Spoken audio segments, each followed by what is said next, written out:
Billy C. here. Good morning, good afternoon, good evening, whenever you're watching this. This is our weekly YouTube boxing report. First thing I got to report, it's sad news. Arturo Gatti was found dead in a resort hotel room. He was on his second honeymoon with his Brazilian wife and his young son, a little under a year old. They found him dead. Authorities are expecting foul play. They found blood and no gun wound, no knife wound. Very sad news. Arturo Gatti, when you think of heart and determination in the sport of boxing, two fighters come to mind, Rocky Marciano and Arturo Gatti. All I can say is my condolences go out to Arturo Gatti's family, friends, and all you fans, because boxing lost a good one there.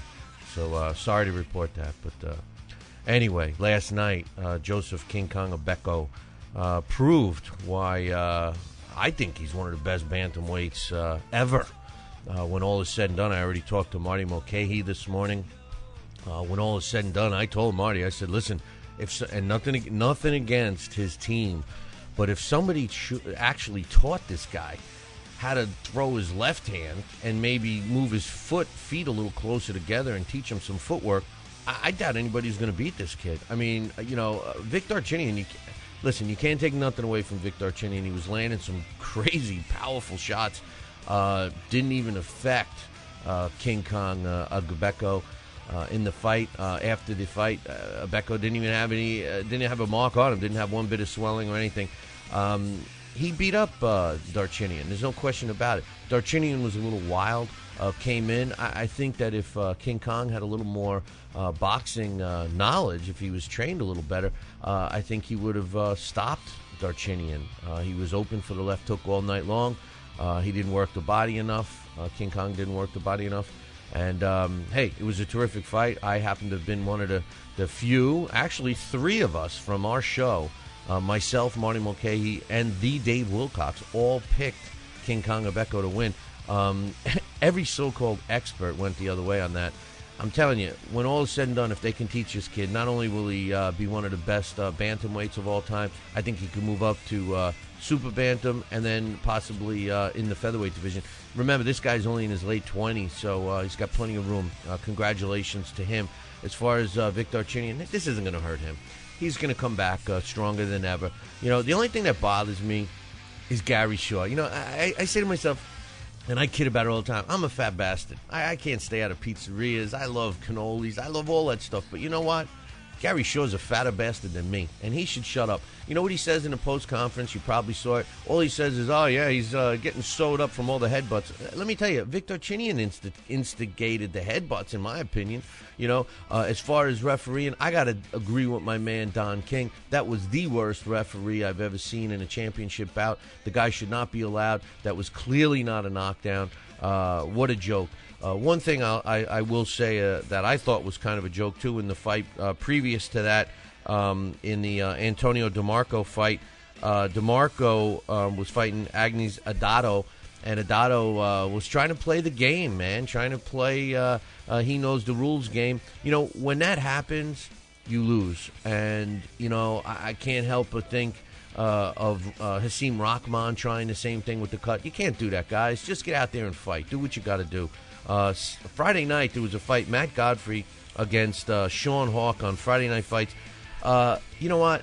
Sean Hawk shouldn't have been in the same ring with Matt Godfrey, but here's the problem, and I'm a big Matt Godfrey fan. Matt Godfrey was supposed to knock him out. He was supposed to have a showcase fight. I just think he fought lackadaisical. He does it all the time. Fighters, when they have an opportunity like that, have to shine. I know, Iceman John Scully is one of the best trainers out there, young best trainers.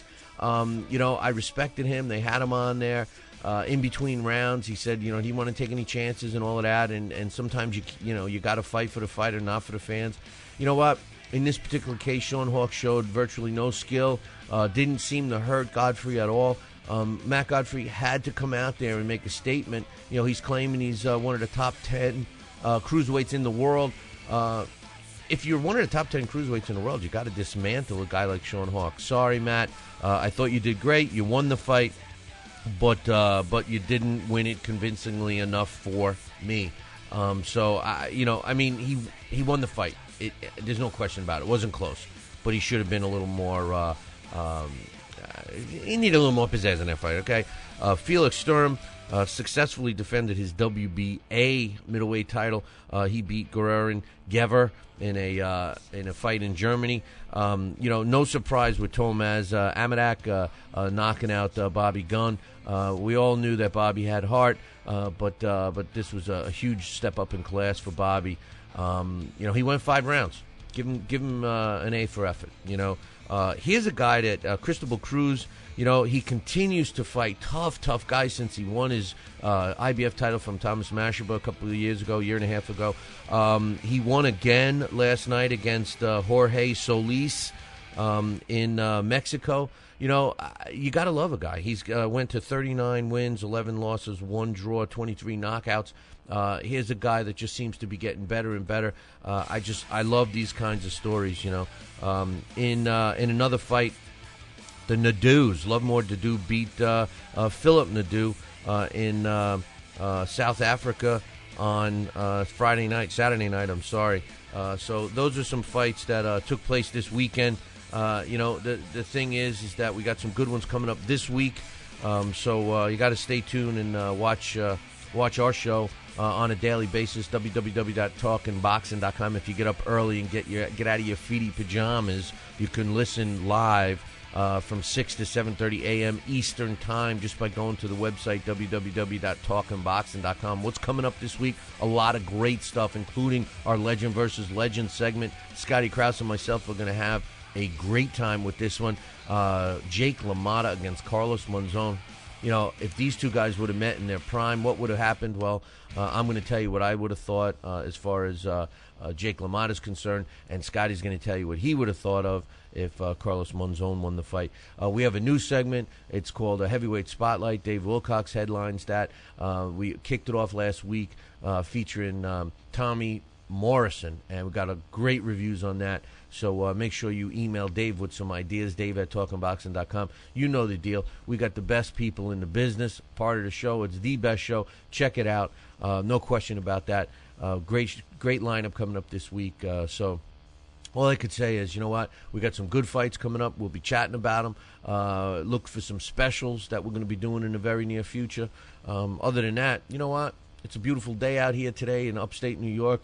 I love this. No humidity yet. We're in the middle of July. I'm loving it. Make sure you tune into the show. Check it out.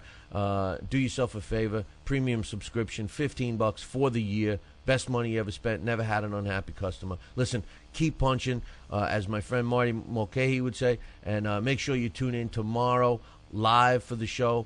You know the deal, 6 to 7:30. If not, go to